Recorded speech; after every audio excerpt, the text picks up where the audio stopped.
My guest today has conducted more criminal polygraph exams than any other agent in Secret Service history and has secured hundreds of confessions.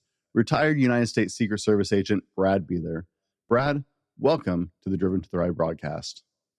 Thank you so much, Brent. Appreciate the opportunity. Now, Brad, you've seen the show, and we like to start out kind of light. So how's your trivia? Bring it. All We'll right. see. What was the top grossing movie of 2014? Was it A, The Hunger Games, B, The Lego Movie, C, Captain America Winter Soldier, or D, Guardians of the Galaxy?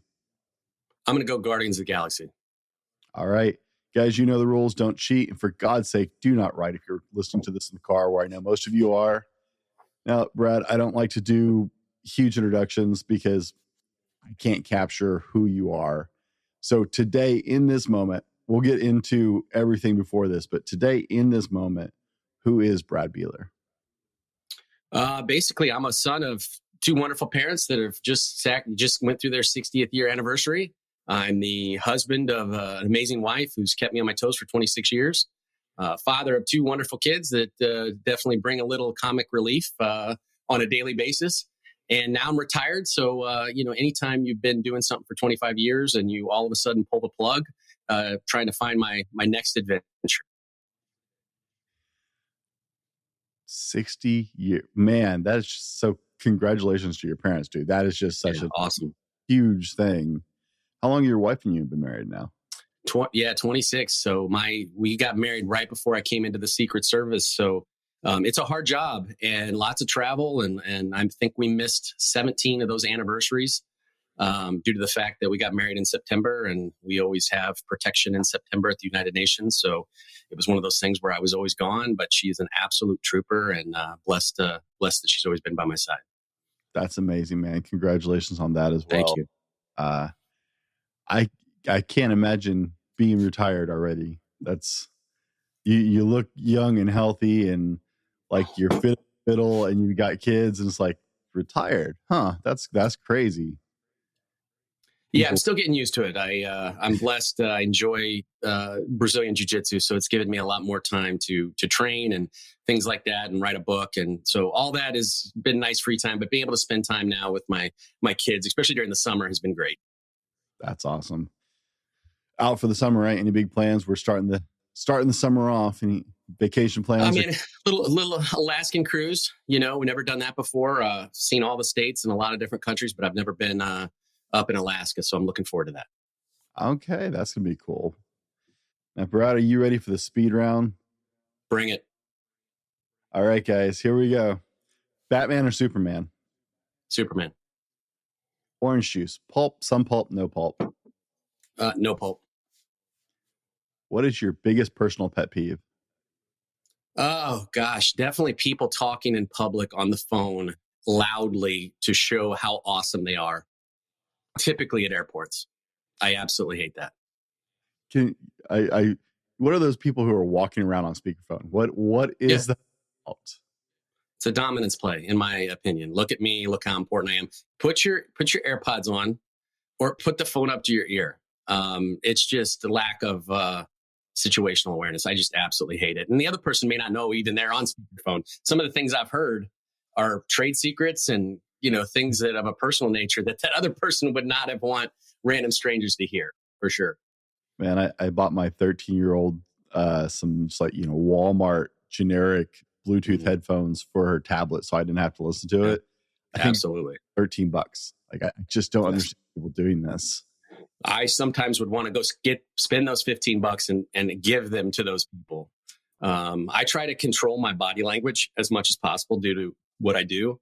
But that's one of those times where I have body language and emotional facial leakage because I hate it so much. I kind of let them know that I'm pretty perturbed. What is your best playground insult? Now, I know, before you answer, I know you were in the Army. So there's got to be some scope there because playground insults just escalate from playground to the military. Yeah, so I was a civilian. I'm a civilian in the Army, so a little bit different. The enlisted side, obviously, a lot more insults. And my son's going into the Marine Corps, so I'm sure there's going to be a lot of insults thrown his way back and forth. He's going into the officer training program, so he's very excited about that. But as far as I'm down in the South right now, so the greatest playground insult, which is now an adult insult, is "bless your heart." When somebody says that to somebody, right? That's a Southern thing, and I like that because it's such a passive aggressive insult to the Yankees. So I like that. Bless your heart. Oh, my wife's gonna love this episode. My mom just came back. We're a Southern family. I married a girl from Washington, but we're a Southern family. My parents were born Texans. My mom just came back from visiting my sister with a dish towel with "bless your heart" stitched in it for my wife. She likes to say it to people so often. So, oh yeah, bless your heart. What sport would be the funniest to add mandatory shots of alcohol before for the players? Ooh, let's see. It would have to be something that requires a lot of skill. I would say hockey, because it's so hard and you're skating and you're hitting that I think if you were smoked, like each shift, if you had to take a shot of bourbon, like heavy bourbon, over 90 proof, I think it would make games a lot more interesting come second period. I like it. It's a little terrifying. Blades at that speed. I love watching hockey. Yeah. What purchase of $100 or less have you made in the last year that's had the biggest impact on your life? Oh man, just now that I've gotten in podcasting, I would say lighting. I know that sounds very melodramatic, but trying to get lighting for podcasts. Too many people that you see on podcasts I'm sure you've seen it on the other side. They just don't put money in their equipment, and it doesn't take much to get better around the edges when it comes to things like that. Oh yeah, so very boring purchase, but an Amazon lighting thing for podcasting. Little tweak here, little tweak there. Absolutely. Nobody starts out with everything set up, but yeah, it's amazing what a little bit of quality light can do. Mm-hmm. If I was to sit down with dinner with your family, what is the go-to story they would tell to try and embarrass you? Oh man, I used to love running around naked as a kid, and like a lot. Like it was bad. Till finally my aunt, when we were on vacation when I was 2, she told me pelicans would remove that part of my body, that male part of my body, that they were notorious for that. And then I started covering up. So yeah, I like to be naked until about 2 nonstop. So that's probably what they would say. Let's dial it in a little bit more. Help us out here, because there's some questions. If I don't ask, right, I'm going to get beat later. What is a common misconception people have about Secret Service agents? Yeah, definitely. I think a lot of times people view the Secret Service strictly as a protective organization, which we are at a very high level, at a worldwide level, not just with the president, vice president, and candidates, but also every foreign head of state, the equivalent of our president, that comes into the United States gets full-time Secret Service protection. So it's a hard job. It's a fun job, but it's one of those things that a lot of people don't understand what we do. You're taking care of this person 24 hours. When they're sleeping, you're there. All those things. Obviously, we have shifts, but the Secret Service actually started in 1865. And it was one of the great ironies of history that Abraham Lincoln signed us into law just before he went to Ford's Theater. Okay, so he could have probably used us, but what he was signing into law was an organization that worked counterfeit money. So for the last 160 years, we've worked financial crimes as much as we've done protection. So, it's one of those things where I started in Chicago. I started working counterfeit, financial crimes, organized crime before we would do protection. So it's a way for us to augment our protective skills. And then also when you can't do protection for 25 years. So it's a way to kind of pull back a little bit, but still keep your brain active. So I think a good protection agent is a good investigation agent, and vice versa. So I'd say that's the biggest myth, is that people think we're always running next to the limo, and that's not the case. And when it comes to protection, I spent a lot more times in an empty stairwell or next to a dumpster than I did running next to the limo. Not quite as glorious as everybody imagines it. No. Brad, you did Army investigation, right, with CID. You've been a skilled interviewer now across multiple agencies between Army and into the Secret Service. You've worked with one of the most elite agencies in the world. What is the singly most important thing you've learned at this point in your life? Oh, geez. With me in the Secret Service, I had a unique kind of experience. So yeah, I've got some great pictures with the presidents and things like that. And that's amazing. But for me, I would say I was more into the investigations, and definitely having spent 17 years in polygraph, for me, it was about learning how to communicate with people that are in a difficult situation, that there's a significant life event going on. Either they've been trying to get a job with the Secret Service, so I'm trying to navigate, because we test all our applicants. I'm trying to handle that sensitive situation and navigate them to get good people into the organization, and also weed out people that are a problem. But what we would like to do is we always would give back to the local community by doing polygraphs for local police departments. And for me, that was my biggest takeaway in my time with the Secret Service, was being able to work hundreds of cases of homicide, child sexual assault, child sexual abuse material, where we could learn how, in this difficult situation, to determine if this person did that bad thing or not. And if they did that bad thing, how can I get them in the right headspace to want to feel comfortable enough with me to disclose to me that they did that bad thing. And to me, that was my biggest takeaway, was learning how to get effective at getting people to disclose things that is probably not in their best interest, and then hopefully bring closure to the victims and provide justice for the individuals that committed those acts.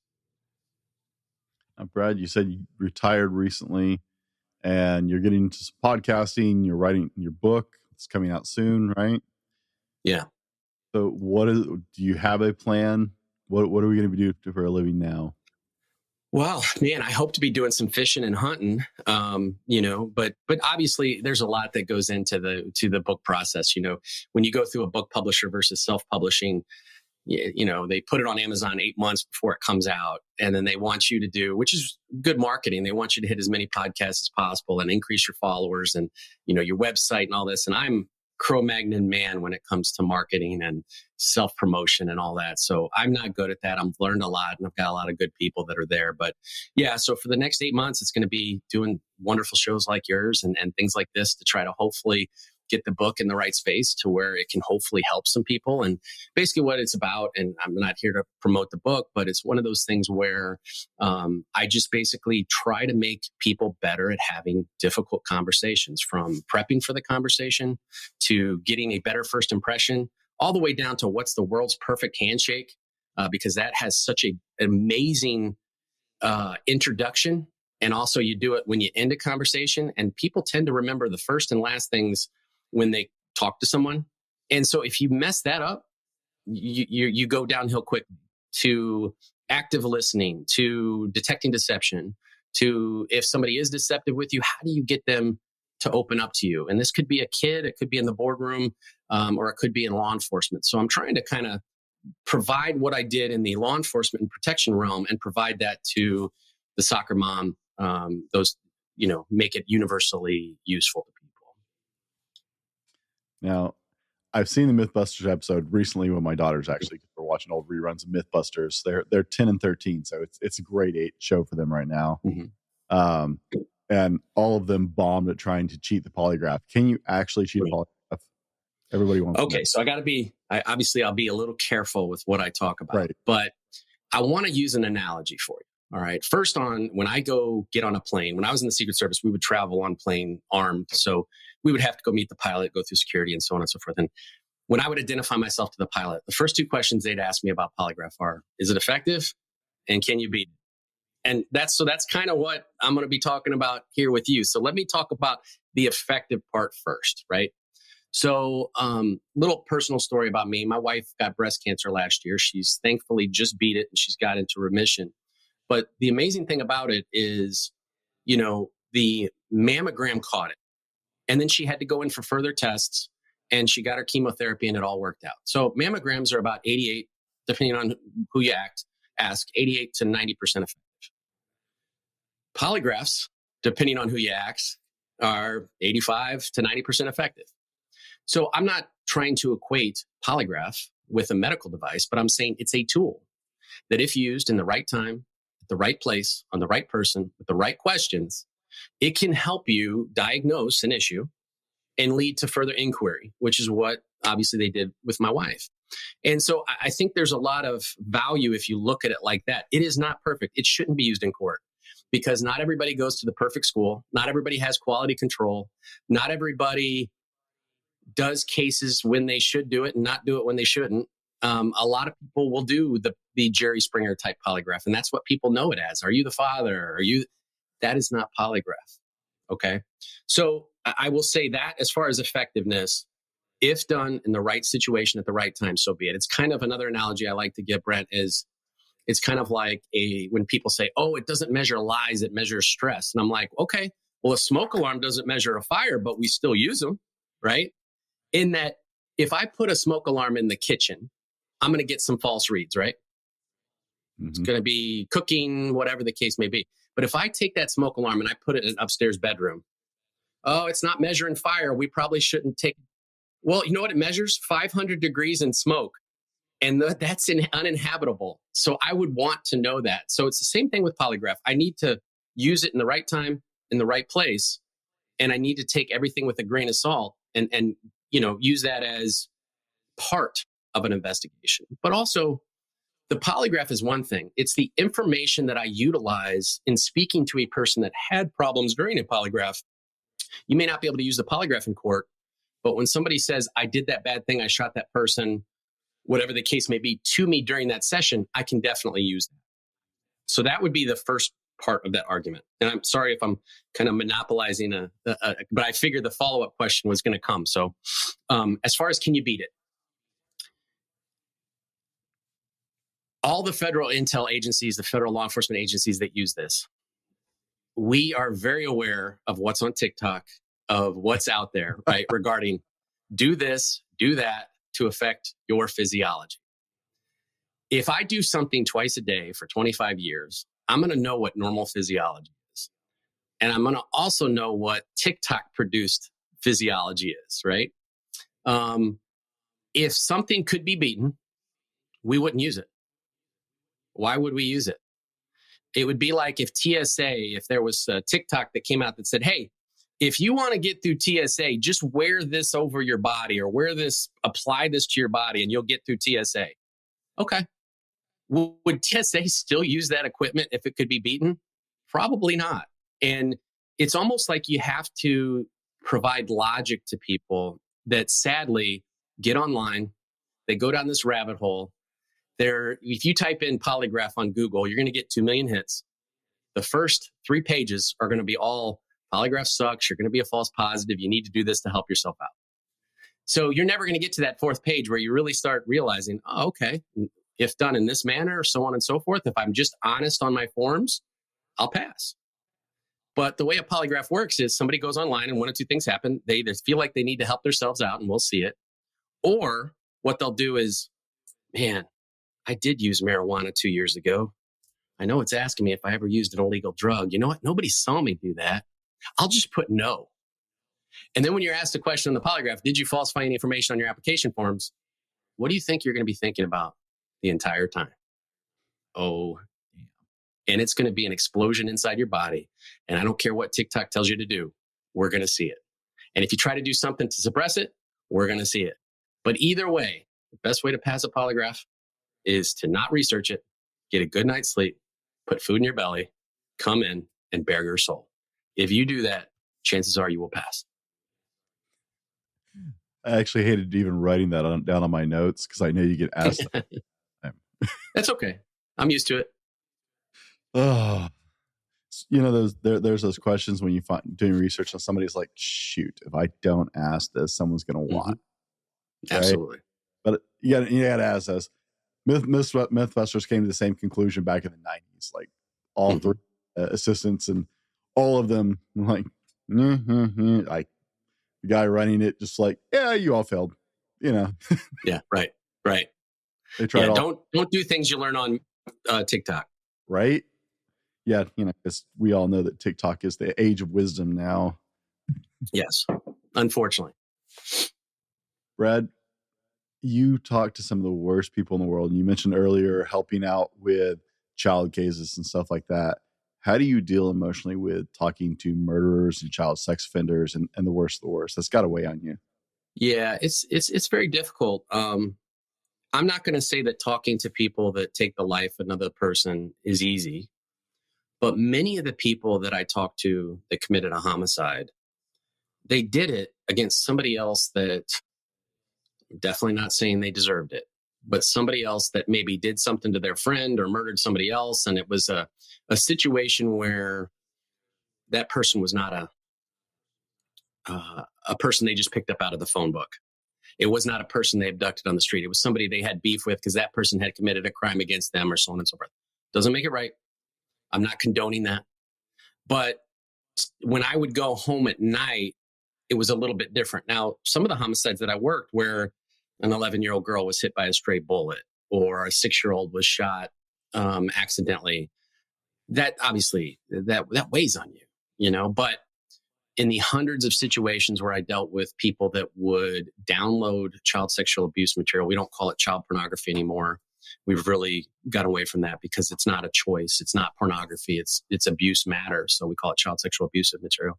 In that, when you would talk to these individuals and they would talk about how they groomed a kid and how they exploited this kid, that is like, they would do the same stuff that our spies would do on how to try to get a source, but they weren't doing it to try to advance America's interests. They were trying to do it to advance their own interests. And they were scarring these kids for their entire life. And to not show contempt when you're talking to them and to help them rationalize their behaviors, the problem, because the cognitive dissonance between who you are and who you are in the interview room, to get them to feel comfortable and to fight off showing that contempt, Brent, is what is hard. And when you come home and you're greeted by your kids running up to you, hey, Dad, you're home, it's late, you know, and you go to tuck them into bed, that's the mental calculus. It's a problem. And I'm always blessed because I would intentionally shield myself from the images, the abuse images, because I would find if I was to see those,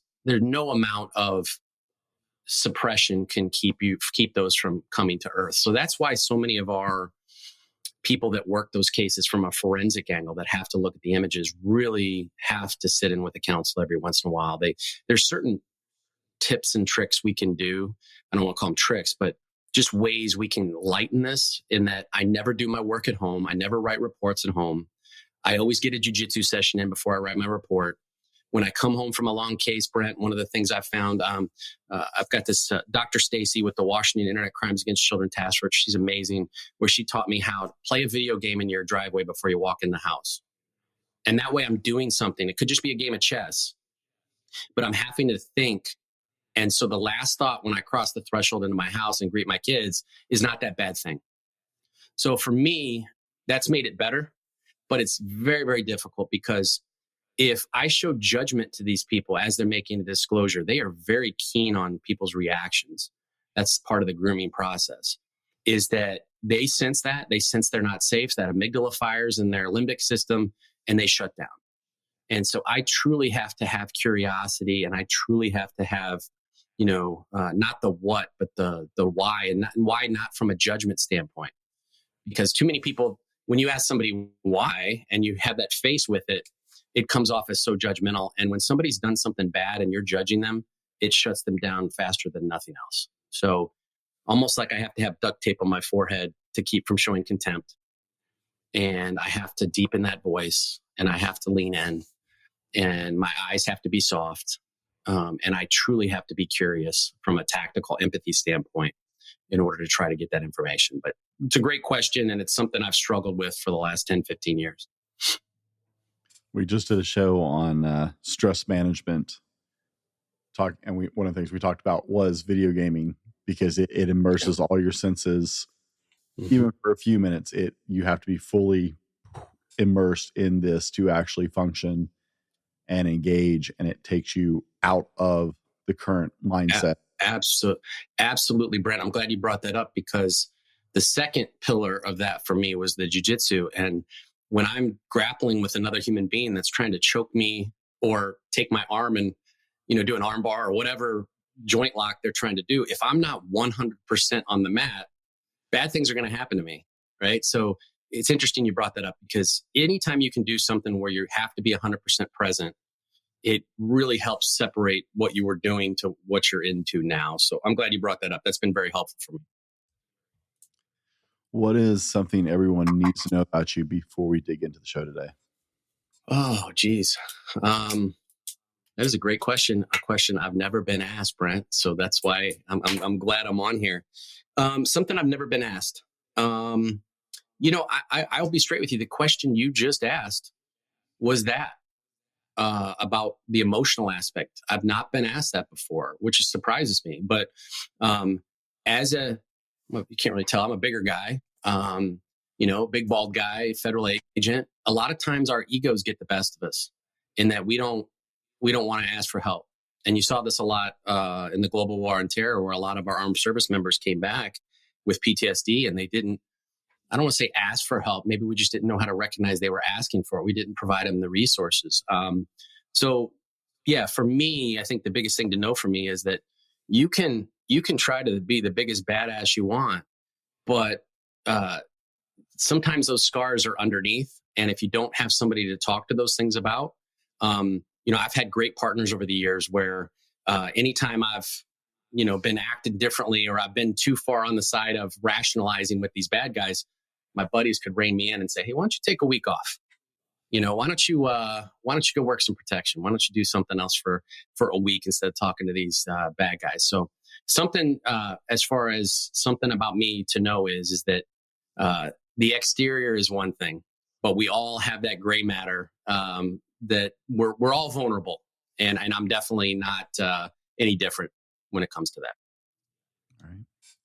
Guys, we've been getting to know Brad just a little bit, who he is, what makes him tick, and what his life has been like, a little bit of his story. In the next part of the show, we're going to dive into the role of curiosity and communication.